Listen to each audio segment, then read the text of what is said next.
Amoy tayo. Ayan po ang ulam natin for today, tanghalian. Tinuguan. Dinuguan. Purong laman po yan. Walang halong isaw. Ito po yung kanin natin, punong-puno.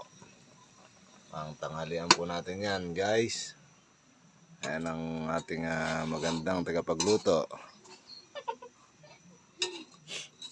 Galing lang po nating magsimba, guys. Ulit. Ito muna ang ating sikasuin. Dinuguan, ako. Ayan po, kumukulo. Masarap po na ito. Dapat ba lagyan ng dahon ng sili? Sobra?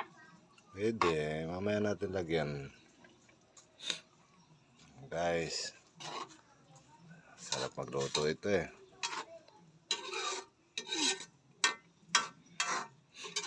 Tagahalo lang po ako. Tagahalo. Tagakain. Tagatikim.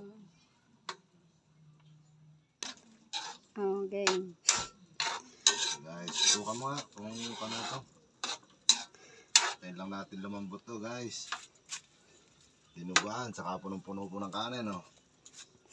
Sigurado, putok na naman ang tiyan natin ito mamaya. Nakalian, guys.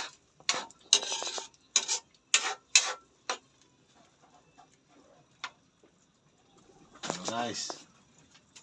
Happy Sunday sa lahat. God bless. Wow. Ayun na to, guys. Isang magandang umaga po sa inyo lahat.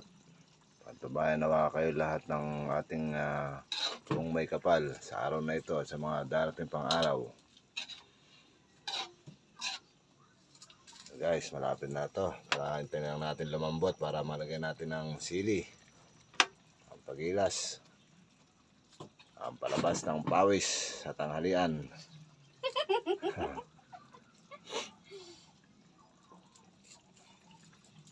Ano guys, bye-bye na sa inyo lahat. Thank you for watching.